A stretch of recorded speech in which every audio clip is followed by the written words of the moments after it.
let's play a game. Let's play a betting game, and here's how it'll work. We'll take the name of every McIntire faculty member and put it in a hat, and we'll draw one out. And I'll go meet with that faculty member, and I'll explain to them that I'm there to help them think about how they can use technology to improve the learning in all of their courses. And I'll bet, here's the betting part, you can bet as much as you want. I'll bet that in the first 5 minutes of that conversation, that faculty member will say something like, yeah, I'm a fan of technology, but you can't replace what I do in the classroom with technology. And I'll win this bet. But this is a bit of a trick, because replacing what we do in the classroom with technology isn't even the right goal. We can do better than that. At McIntire, we can fundamentally change the way we help students learn by leveraging technology and creating time and space in the learning process to increase our influence around the world. The disruption of technology is real. I can't think of any business or organization that hasn't been profoundly interrupted and disrupted by technology. When I was in high school and college, I worked at a bank for 5 years. And I had just about every job there is at a bank. I was a teller at the drive-up window. I was in bookkeeping, I was in cash management, I was in loan documentation. And even as a 17-year-old, I understood that the success of the business model in banking depended on the relational part of the business. For the last 30 years, I've banked at a bank that is 1,000 miles away. I've never stepped foot in the bank, and I've never met an employee face to face. But that bank figured out how to convince me to trust them with my banking and insurance and investment needs by using technology to increase the relational part of our relationship. I think what we do at McIntire and the learning process at McIntire is also relational.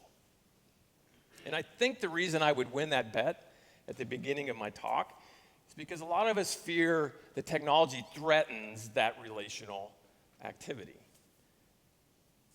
But technology will improve this for all of us.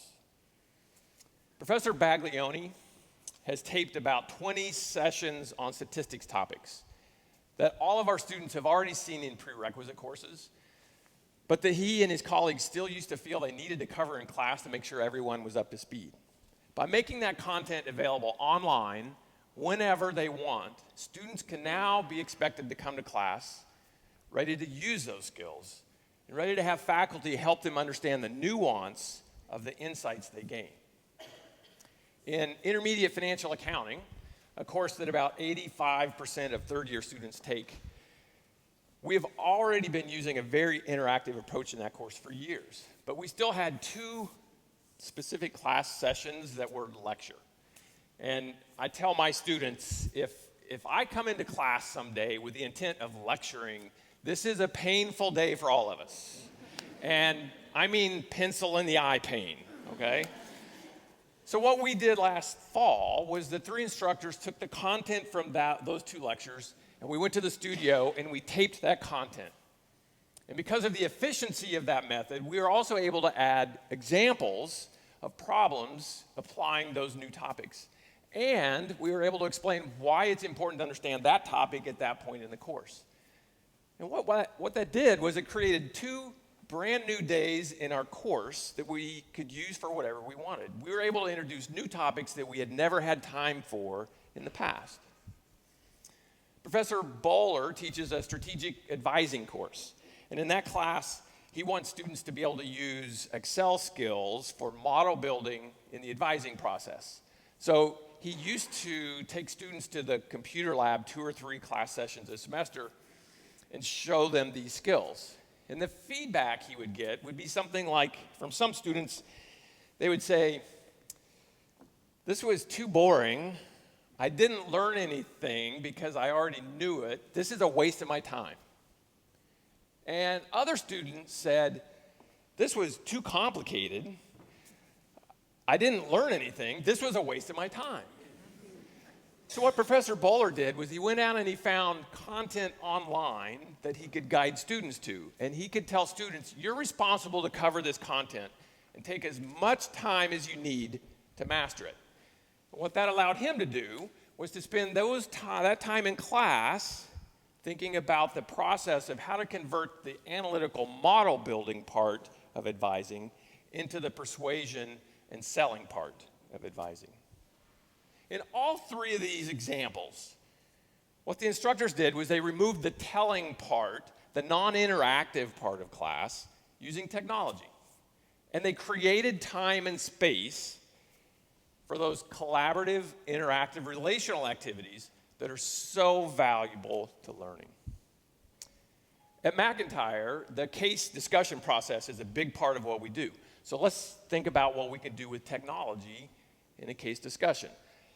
Let's put all the students in front of a laptop with a camera. And I'll be in a studio, and I can see all 45 students at one time.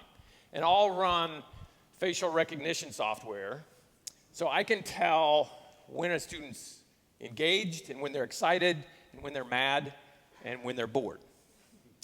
I can flip a switch, and at any given time, I can break the class into small groups so we can still do those breakout discussions on topics. I can flip that switch and bring everyone back together so we can continue the conversation. I'll also have a feature where I can pause and say, here's a discussion prompt. I want everyone to write for 2 minutes so I know what your response is. And at the end of 2 minutes, I'm going to run text analysis software so I can figure out that 30 students are on this part of the case, 10 are on this secondary part of the case, 3 just had to admit to me they didn't read the case, and 2 shared insights about what they think is going on in this case is not at all what we've been talking about, but in fact it's a cultural difference among some of the participants in the case, and these students understand this because of their experiences growing up or in internships they've had abroad. Now, if I'm in a live classroom, I have a 2 in 45 chance of calling on one of those students. With technology, I now know exactly who I want to call on, exactly when I want to call on them, so they share that experience, and the discussion of the entire class is advanced. So let's think about what we can do with this. With that kind of technology, we don't even have to be in the same room at the same time. Students can now be studying abroad. They can be doing a service project. They can be home tending to a sick family member. Because we can still have the McIntire learning experience because of technology. Let's think even broader. Right now, the curriculum at McIntire is constructed with the presumption that students are going to be in Charlottesville at the same time. So if we can relax those constraints, we can start thinking about our curriculum being available to a broader set of students. We can take certain parts of our courses and make available to anyone. That young professional in New York City who's working for a professional service firm who wants to gear up on analytic skills because that's where they want to move their career, no longer has to disrupt their career and move to Charlottesville.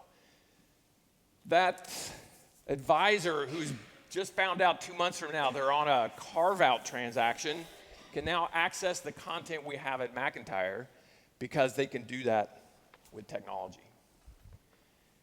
We've increased the influence of McIntire because we've increased our ability to contact and interact with students all around the world. So some of you may wonder, how does an accounting professor in his mid-50s in the last decade of his career find himself as the champion of technology in the education process at McIntire? In my career, I've taught from the basics, debits on the left, credits on the right, to black belt technical accounting topics, to graduate students and professionals, to the soft skills of decision making under uncertainty and professional skepticism. But it wasn't until I saw technology used in education through my eyes as a parent that it really struck me how powerful this can be. I have a son who's a good student, but math classes were always frustrating for him. The format of the teacher lecturing and him at home struggling through problems was always daunting for him until he took a math class in high school where the teacher flipped the entire class on its head. And he did it with the simplest of technology. He had a whiteboard and a chair and a webcam, and he taped all of his lectures. And what he told the students to do was, before class, watch the video for this particular topic, and watch it enough so you can answer these basic questions. And then come to class and be prepared to work problems, and I'll be there to help you. And that's exactly what happened. Those students came to class, and instead of being frustrated and stuck, here's an instructor now ready to help them at exactly the spot where they were stuck at exactly the time. And his learning in math for the first time was productive and fun. All this instructor did was he removed the telling part from class, and he replaced that with high-quality, differentiated interactions. We have to stop thinking of the model of education where our role as an instructor is in front of the live classroom. Anytime we're telling or standing in front of a PowerPoint slide explaining, or in a computer lab showing a formula or computer syntax, we need to remove that using technology and use that newly created time and space for those collaborative, interactive, relational activities that are so valuable to learning.